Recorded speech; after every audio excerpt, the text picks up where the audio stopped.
All right, here we are. Monday, March 23rd. Welcome, everyone. I'm Paul, And I'm Vuyo. and we're going to talk a little bit about the Joe Rogan Poilievre interview, which I heard this morning has had over 2 million views. Yeah, Pretty impressive. it was. The Well, actually, it second was a very second largest Joe Rogan interview. The first being the when he had on was it Matt Damon and his co-writer can't Ben remember his name. Affleck. Ben Affleck. Yes. Yeah. Yeah, that Wow. was I didn't know that. yeah. That's amazing. Yeah. Yeah, it actually was a very impressive interview. When I watched it, I was like, wow. I don't know how people can think this guy is not capable, is not statesmanlike, cannot show his own on the world stage. This was an amazing performance. I thought it was great. Yeah, absolutely. It was nice to I learned I knew Poilievre liked history because he talks about history quite a bit. He talks about uh, previous prime ministers and historians quite a bit, right? So Yeah. I knew he liked history. I didn't know he was such a MMA fan. Um, Yeah.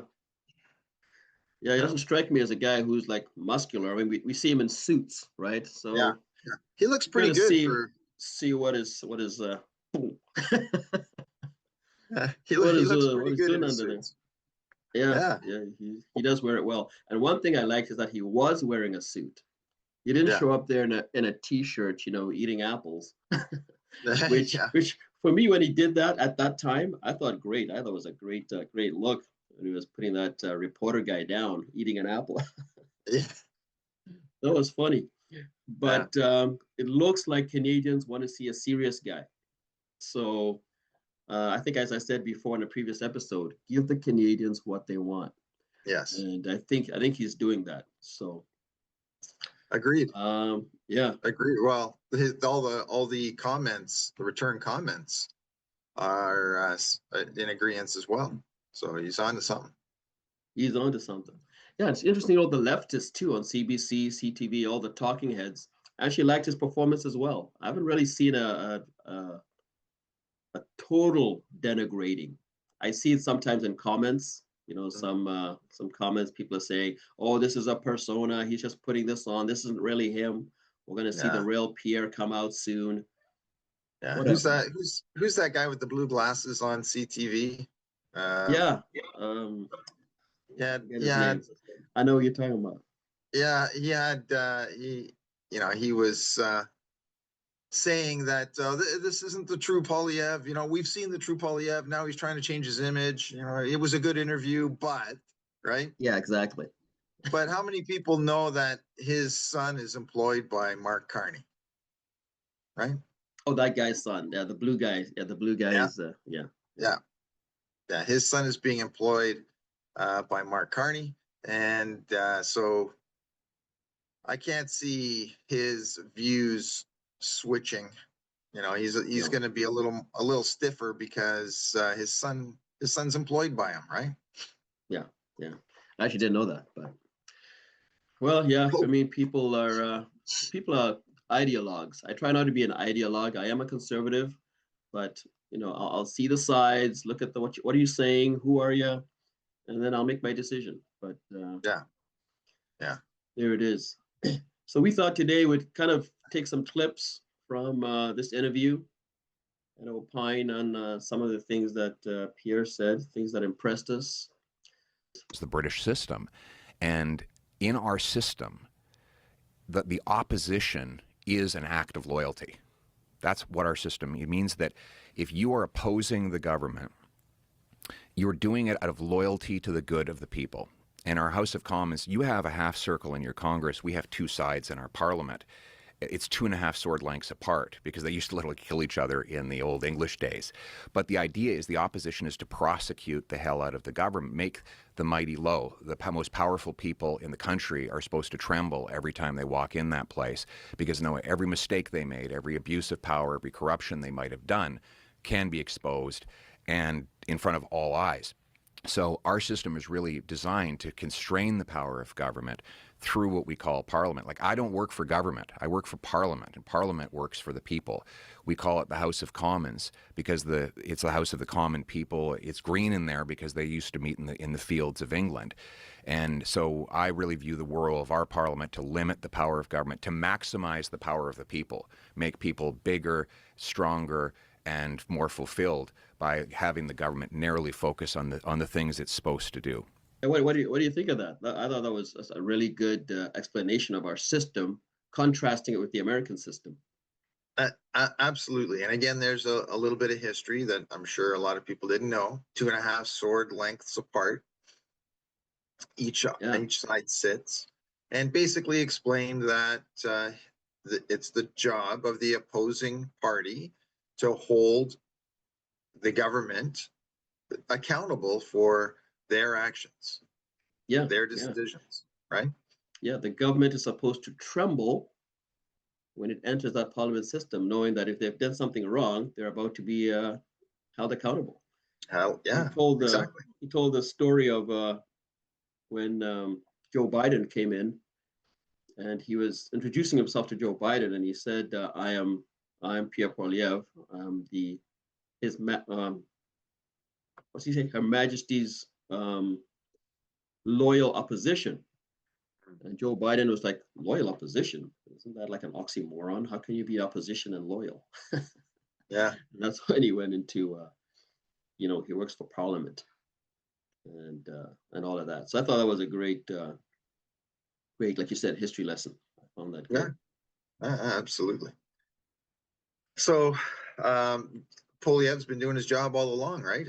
Holding the liberals in power as the government, holding them accountable for their actions, all their dirty deeds, right? Yeah. So it's not that he's a negative person. It's just that the liberals have been doing a lot of bad things that he's doing his job and holding them accountable for, right? Yeah, absolutely. Absolutely. I like one thing that he's doing, and this change that he's making in his tone is that when he was against against Justin Trudeau there, he contrasted himself with Justin Trudeau. In other words, I'm not like this guy. I'm my own guy, and it was a total contrast. Yeah. I think now when he's doing that with Carney, if he says he's a total contrast to Carney, that's going to work against him. So what he's doing is showing that, hey, I'm a worldly guy too. I'm a statesman guy too. I'm a knowledgeable guy too. So I'm like him, except we have different ways of how we're going to achieve what we want to achieve. That's right. So, and one thing that he's doing in the States is showing that we do need the States. The States and us as partners. Yeah. Yeah, we need each other equally. Right? Correct. Trump keeps saying, "Oh, we don't need them. We don't need them," but he's not being 100% honest there, right?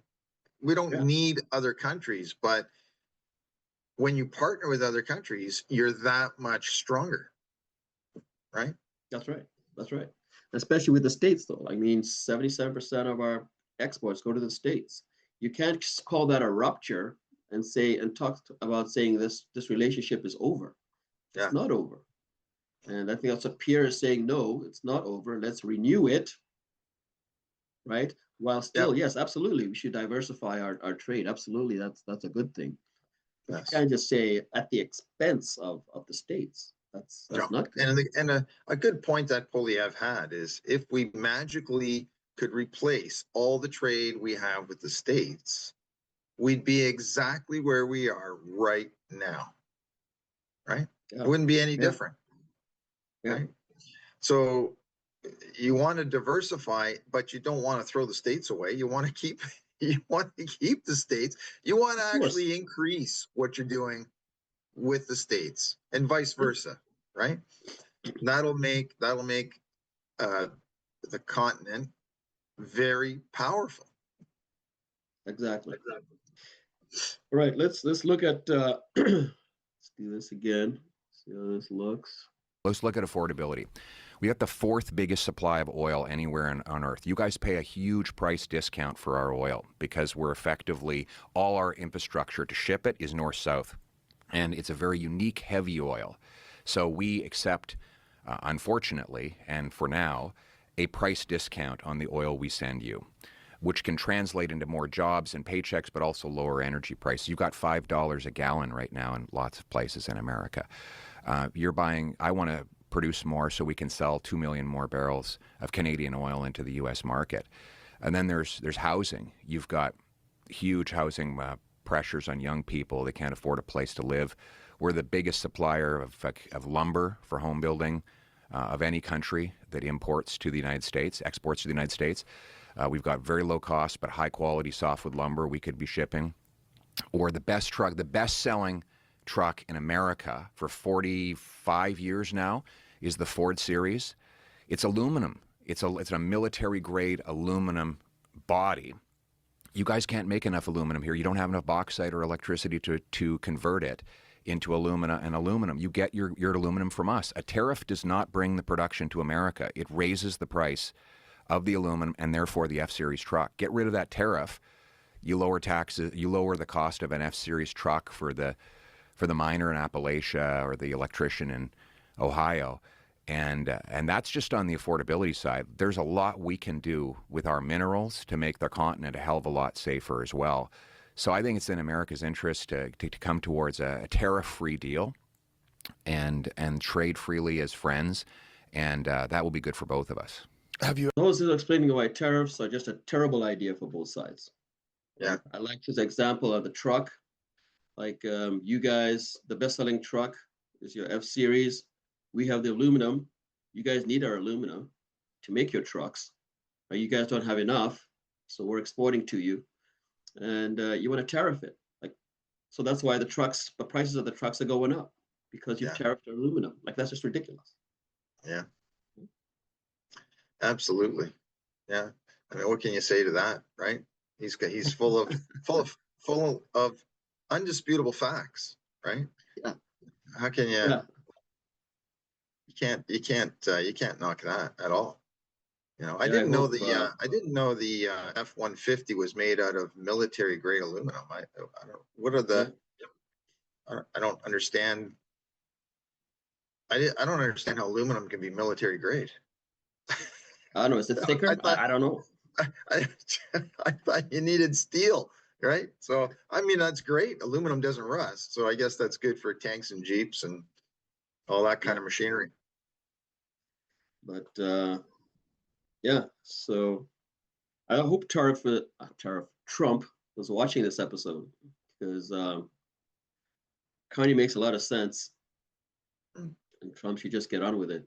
Get rid of this nonsense and let's have the deal looked at. It's not a renegotiation. It's a look at. They're trying to look at it. Yeah. See whatever, but anyway. Yeah, I'm sure he did see it. You know, I mean, it's a Joe Rogan show. There was a lot of buildup before the show, and he knows that Poilievre is touring the States and Europe there, and so I'm sure Trump's well aware of the interview. I'm sure if he didn't watch it all, I'm sure somebody in his cabinet did and reported back, summarized it for him. And so, you know, Trump knows what's going on. Yeah, he hasn't made a comment on it. You know, how's he going to comment on it, right? What's his Governor Carney is in power right now, and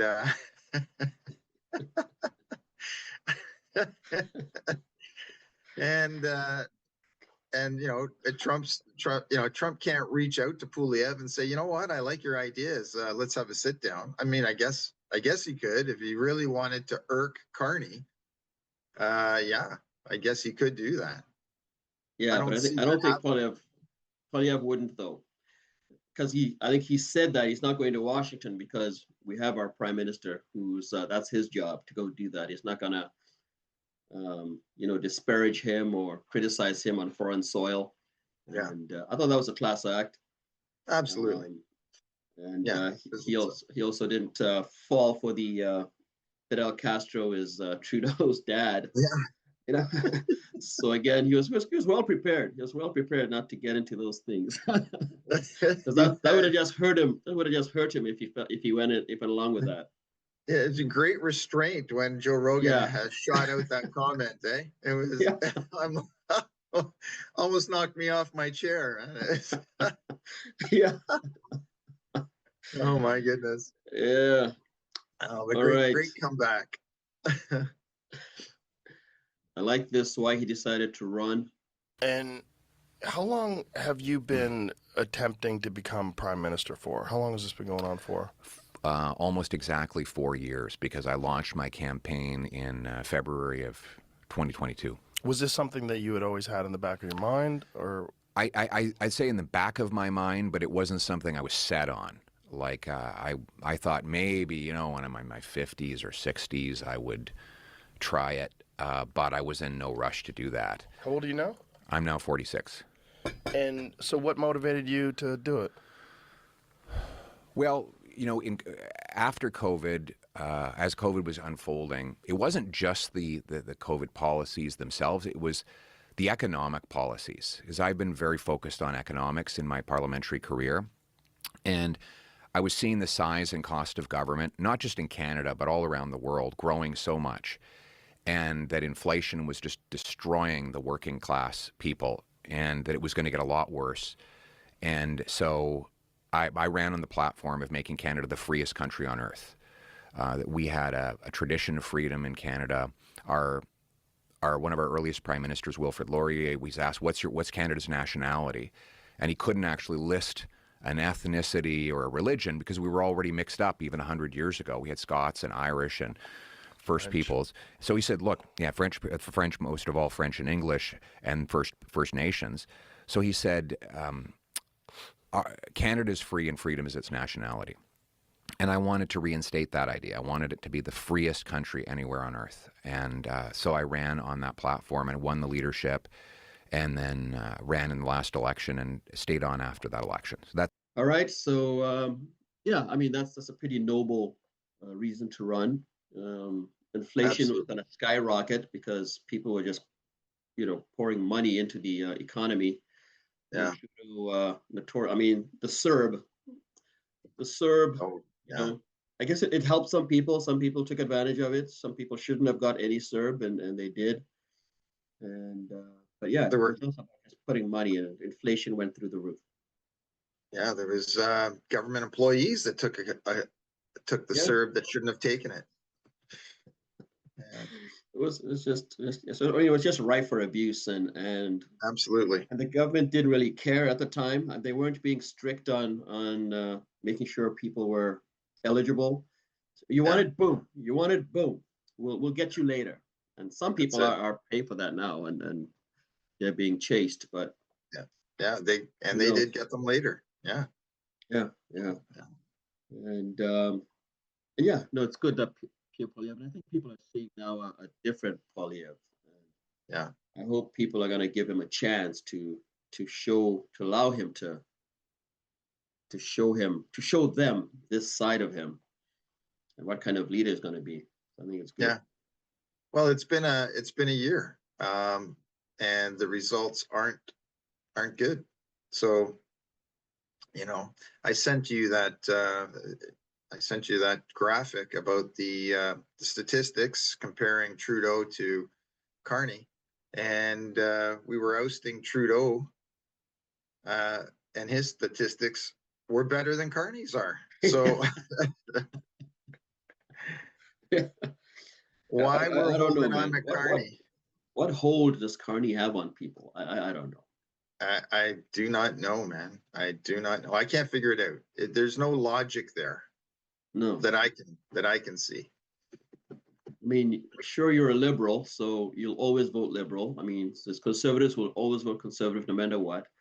But there's this middle ground, these people who are changeable, who are just into Carney. It's just like this guy is like, I don't know. Well, the way you just described it, then I guess I'm in the middle because I'm neither a conservative or a liberal or an NDP, but I listen to what they want to do. I listen to their Yeah. plan, and the plan that makes the most sense to me is the way I want to go. The person that makes the most sense. Carney does not make the most sense to me. Right. And so, I'm backing the conservatives because Poilievre makes a lot of sense to me. Well, the thing is, Poilievre got my vote because he made sense. Now, Carney is doing what Poilievre said he was going to. He's taken the conservative platform, But he hasn't okay, worked with it. but yes, it hasn't worked. Yeah, he's saying the things, but he hasn't produced the results. That's right. So from what you're saying, Carney, okay, great. Improve our military. You talk about lowering taxes, but Yeah. you got rid They're of the only going carbon up. tax, kinda, but you're Yeah. just giving people money, which again is just raising inflation, anyway, whatever, man. We all know Yeah. what's going on. The standard of Did you living hear? is still Did too you high. hear this morning all the steel workers lost their jobs? No, Yeah, there was I in forget Hamilton? how many thousands lost their jobs in the steel workers. Yeah. So yeah, the Carney's making things worse, not better, right? And the numbers are the proof, right? How many people have lost their jobs? How many Yeah. businesses have closed? So, you know, stop being a diehard liberal and wake up to the facts and do what's necessary to make Canada a better place. Yeah, what people need to do in those three by-elections that are coming up, do not give the Liberals a majority. That's right. If they get those three, they have their majority. We won't have an election until 2029. It's going to be another 4 years of these Liberals, and God help us all. Yeah. I mean, I tell you, it's not good. It's I'm not not good. optimistic. I'm not optimistic. All You know, right. it was good to hear Joe Rogan saying that he would definitely vote for Poilievre, right? If you have time for one more. Okay. So, if you were elected, Yeah. let's say you get in right now, what's one of the first things you would do? I would unblock our resources. So we have the most resources of any country in the world, per capita, bar none. We need to make it happen, though, we need to have the fastest permits anywhere in the world and the lowest taxes on producing those resources. We're the fourth in oil, the number one in uranium, number one in potash for fertilizer. We are the fifth biggest supplier of natural gas. We have the longest oceanic coastline. Like we have 12 of NATO's. We have 10 of 12 of NATO's defined defense minerals. So, you had that guy Palmer Luckey on. Mm-hmm. I don't think he can make his stuff without Canadian minerals. Maybe I'm wrong. Maybe he'll correct me. But like night vision technology, you need to have germanium for that. You need to have gallium to make semiconductors and radar. You need to have aluminum for armored vehicles and airplanes. You need cobalt for heat-resistant alloys and fighter jets. You need tungsten for armor-piercing ammunition. We have it all.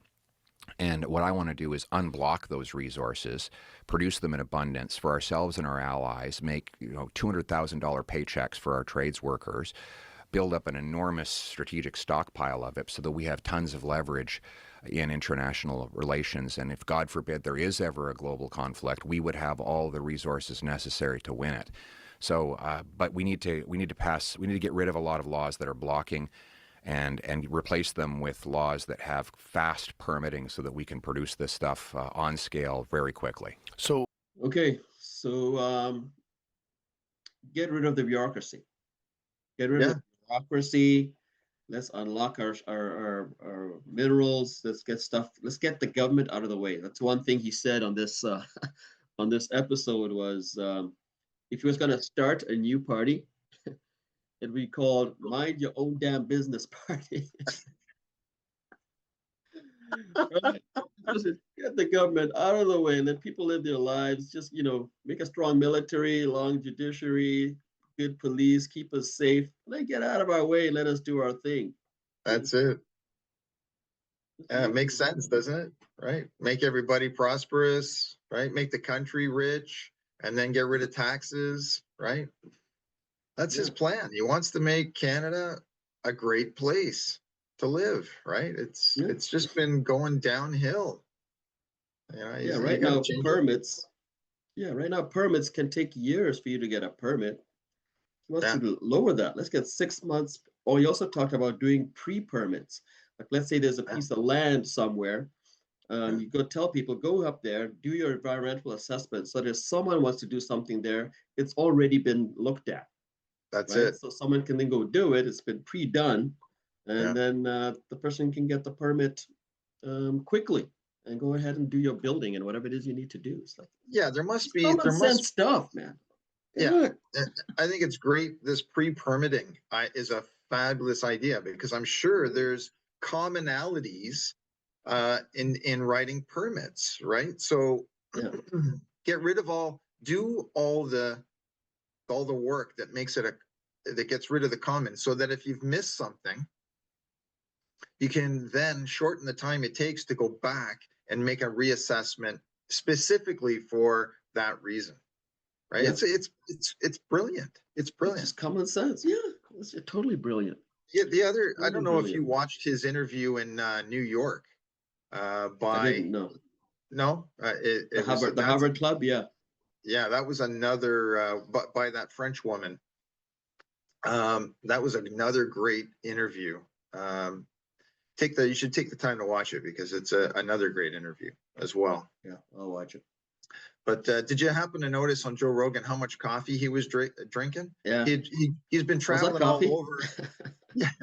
Yeah, they had a great big pot of coffee on the table, and Poilievre kept pouring himself another cup and offering Joe Rogan. And Joe Rogan, there's one shot you can see him eyeing the pot of coffee, how much coffee he's drinking. But Poilievre, he's been traveling all over the place. He's all over the country. He goes and does that New York, then he goes to Texas to be interviewed by Joe Rogan. The guy's got to be exhausted, man. He's living on caffeine. Well, they're back on Promenade Hill today, so it's back. So he'll be back to doing his thing. Yeah. And so guys, we'll. I encourage everyone to go and watch the video. What's that? 2:15 on is when they attend Parliament, and it's usually an hour, and it's usually very interesting. So if you don't normally tune in, now I recommend it. Very informative to see how the Liberals dodge answering the questions. Right. I also encourage everyone to go watch the Joe Rogan episode. If you're not a Rogan fan, this might be a good one to go and see. And then also all these speeches that Pierre has done, whether it's in Europe, in the States, they've been good. But I think they should be worth a watch for everybody. Yeah, but so I'll put in the down in the comments area, I'll put a link for the Joe Rogan episode and other speeches. I know it'll be good for people to click on. Yeah. If you guys like this episode, please like and subscribe to the channel. Really help us out. Yeah. And we truly appreciate it. And we'll see you guys next time. Take care. Right, bye-bye.